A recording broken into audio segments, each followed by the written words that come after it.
Alright, good morning my beautiful people. My name is Sani. Welcome to Amsterdam-Connect podcast. As you can see, it's a new location, new doings. Shout out to Kingsway. What's good, my people in Amsterdam, my people in Utrecht, in Rotterdam, Almere, everybody, what's good? Beautiful day today. Hope everyone is doing okay. Happy New Year again. This is episode 5, I think, or 6. Small with the show workings.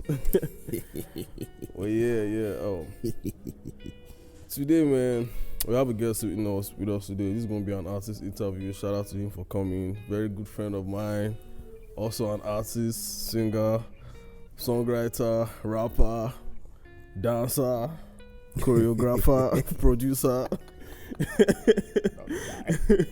influencer, content creator, actor. Yeah, Mr. man. Tanjo Akun, aka Visiion. Thank you for having me, my bro. What's good, bro? Welcome to the pod, man. Thanks for having me, bro. Yeah. What's happening? Yeah, man, I'm good. Good to see you, man. Good to see you You too, look brother. good. You look more muscular. You've been in the gym. Yeah, this guy, they whine me. No, you've been in the gym. That's what's up. You are eating money now. Look at your hairstyle now. Come on, we have the same hairstyle. My guy, I've gotten into Omale's vibe. Eh? Once in a while, you need to spice it up for people. Nice one. Yeah. Fun fact, when I first started this podcast, you were one of the first people I hit up, like, yo, see, I'm about to do this, blah, blah, blah. That time I didn't have nothing. All I had was my laptop and my earpiece. So we did one interview via Zoom. And you did it, you still put up, you did everything, even if literally I was just starting. Respect, thank you for doing that. Always, bro. Now it's a little bit different. We've grown a little bit in the game, and I decided, let's do it properly now. And it pulled up again. Shout out to you, man, for all that. Of course, brother. Now it's a better setting. Look at we're sitting on a nice couch with some proper mics and nice sound system. So yeah, we're doing good. Yeah. Or let's say you are doing good. Oh, we are doing good, bros. We just try out, man. Shout out Kingsway for all this, man. Man like Kingsway behind the camera. Yes, sir. The production genius. Teach your Marino do pass like this, so. Anyway, Visiion, what's good now?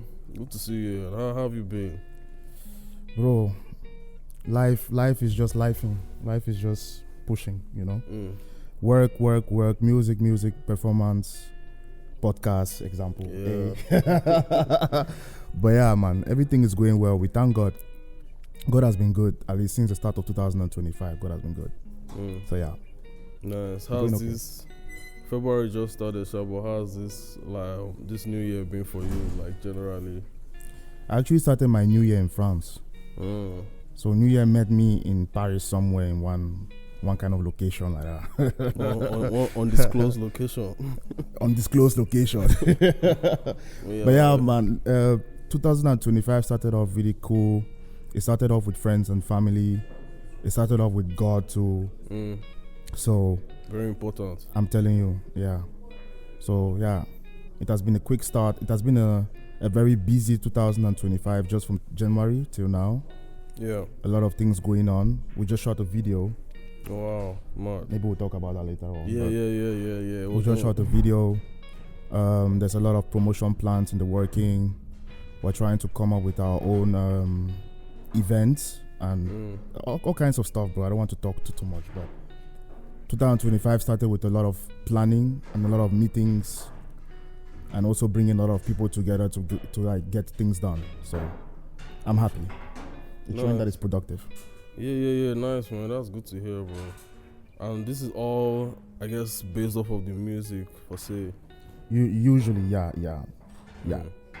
Most of what we'll be talking about today is going to be based off of the music. The music, man. It's around the music, bro. Yeah. Like, okay, before we go in, let's just, for anyone that's listening, and this is your first time just listening to Visiion, hearing him talk, you just don't know anything about him before. Visiion, how would you describe your sound to somebody that has never heard it before? I am a blend of so many different genres, I would say.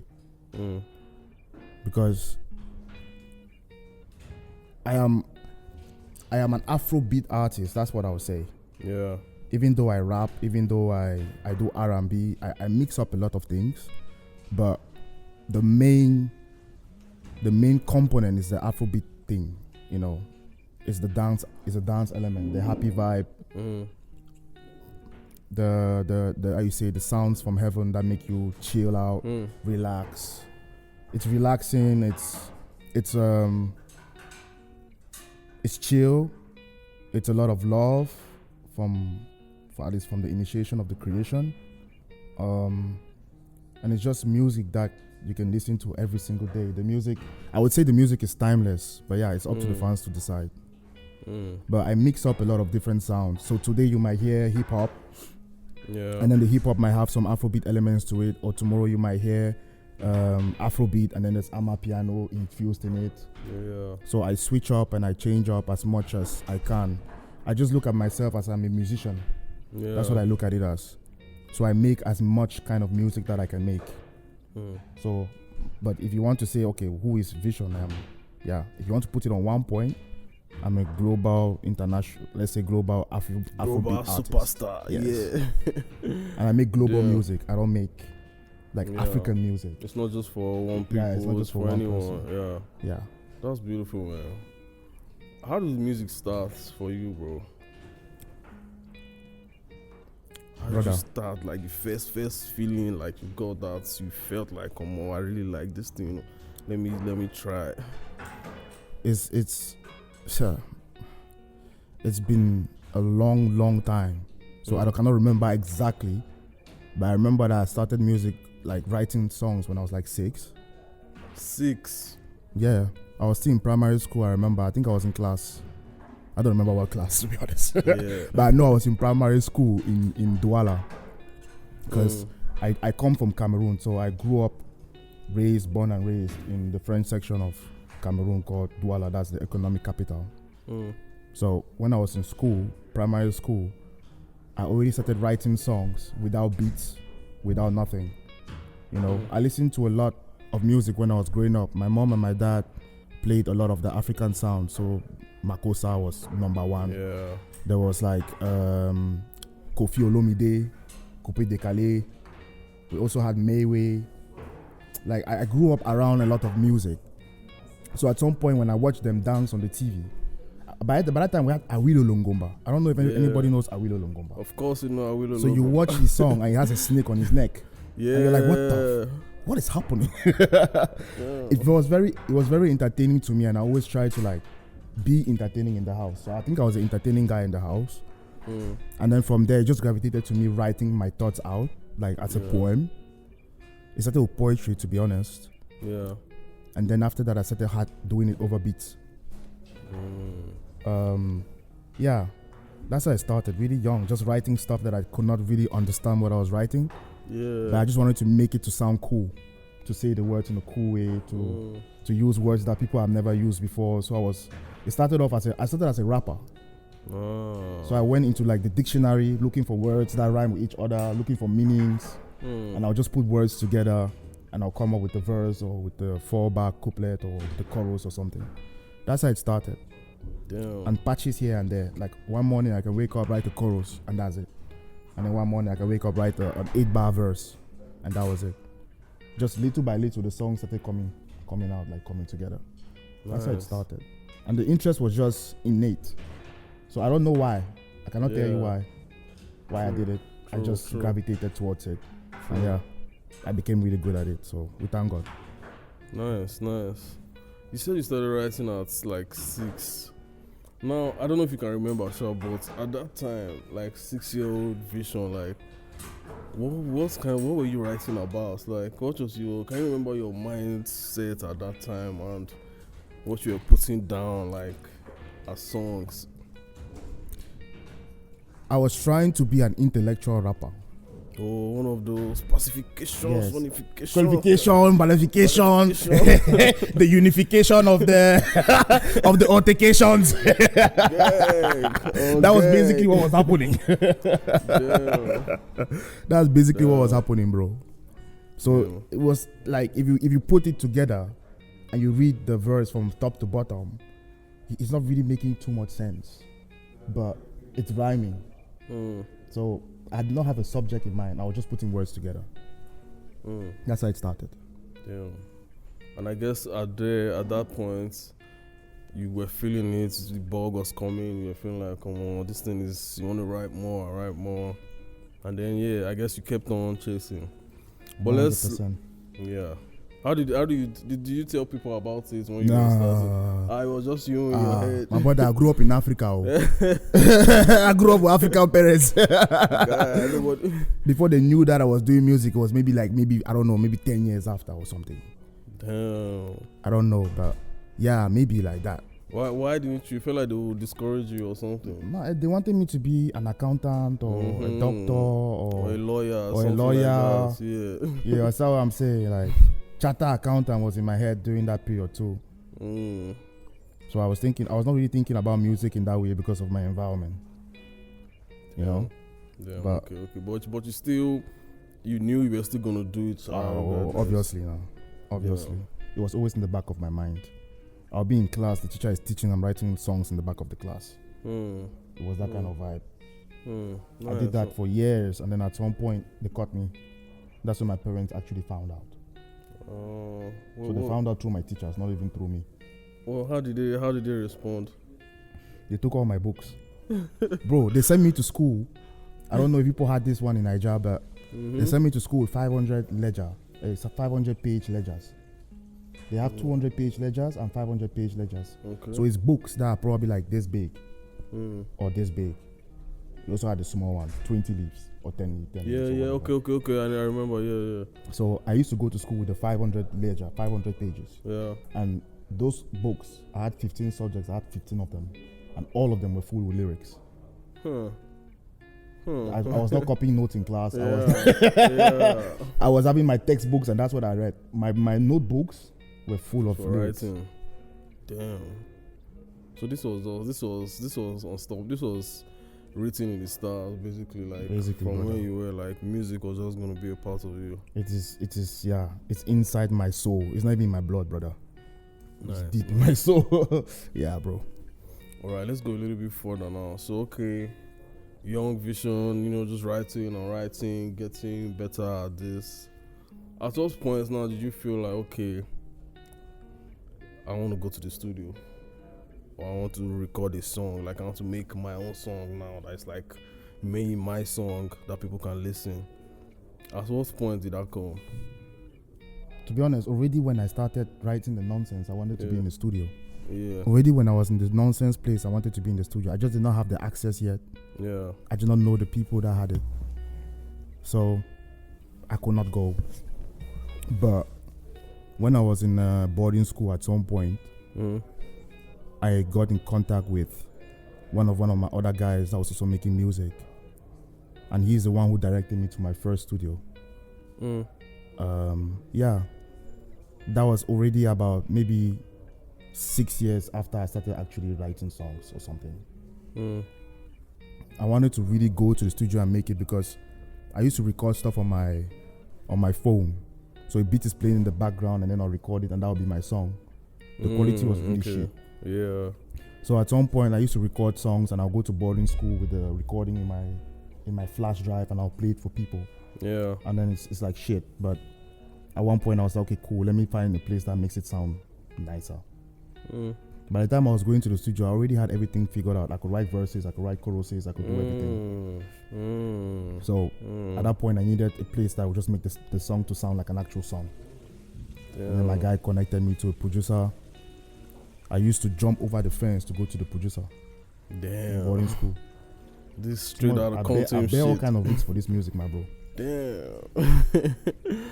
That's great, man. That's the drive, man. Sometimes when you want something, I feel like if it's something you really want, normally, no, bro, nothing will stop you. Like nothing will stop you. Anything that wants to stop you, it might take time, but you will find it, get over it, and keep going. As long as it's in your head and you're putting your effort inside, the universe will open up a road for you. There's always a road to everything. Damn, nice, man. You were saying how basically before you go to the studio, you're kind of already ready. Like you've written, you already know how to rhyme and all that. Yeah, man. Do you think, and this is just a random question, but do you think that's just the fact that you kind of had everything in your head like arranged before you decided to go to the studio? Do you think that helped in being a producer? I'm asking because it's kind of similar with me. When I first started music also, I was writing for a long time also before I actually went to the studio to record. So most of the times, just things that I've written, I've already structured how the song will be in my head, the chorus and everything. So when I got into the studio and I started recording, it was not hard to put things together because I've already put them together in my head. You get me? So I feel like that was what gave me the drive to know that try to produce on your own, try and make something on your own, because the sound is in your head. It's just all about putting it. So as I'm hearing you say this now, and I'm like, damn, is that why he's also a producer? You understand what I'm saying? Yeah. So do you think it helped, or you've never thought about it like that before? No, I think that there's a writing part of things, and then there's the production part of things. The writing and the production kind of go together, because in your head you need to structure the song. Yeah. Because usually when you get to the studio, the producer can give you advice about that. Yeah. But if it comes to like writing the verse, writing the chorus, and knowing that, okay, after the verse comes the chorus, after the chorus a refrain or a bridge or the next verse, that one did not help me be a good producer. It helped me be a good songwriter.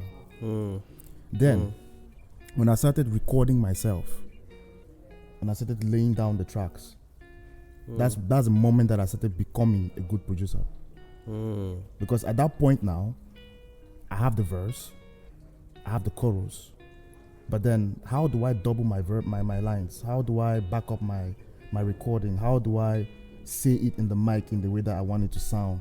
How do I emphasize certain words and certain connotations so that when I'm backing it up, it has the right effect on the beat? You get what I'm saying? That's the moment that the production starts coming inside the whole equation. But from the right songwriting standpoint, structuring the song, knowing where to place what, it also helps with your production to an extent, but it doesn't really make you a good producer. It's when you've done the recording process over and over again by yourself, not with the producer in the studio, then that's when your production now just gets better. It just comes naturally. Like you will start figuring it out yourself. It just starts coming. You'll try things, you'll feel it. Exactly. Then that's when it becomes really, really good. I think that the fact that I wrote songs for a long time before I started becoming a producer made the production easier for me. You get what I mean? So it became easier for me to pick it up, but it's not what gave me the ability to do it. If that makes sense. Yeah, makes sense. I feel you 100. Damn. But just in case anyone have not figured it out by now, he's also a very good producer. Which one would you say, as of now, not when you started, as of right now, what do you think you enjoy more, just like being a musician or the production side of it? Man, I prefer to be the artist, bro. I prefer to be the artist. That computer thing, touching buttons here and there, is really not. Yeah, sometimes it's annoying. Yeah, I'm done. I just want to record, man. Yeah. Just put it on, give me the headphones, and I should just keep going. And you guys can figure that thing out. Normally, that's what I would prefer. I feel you, bro. But also, when you're coming up, when you're trying to do things yourself, you don't always have that luxury. So in the end, I'm doing it myself. But I am more of the mix and master engineer than the beat producer. I produced beats long time. I think you recorded over my beats. Yeah. I still have some in the talk, man. I produced beats a long time before I even started recording myself.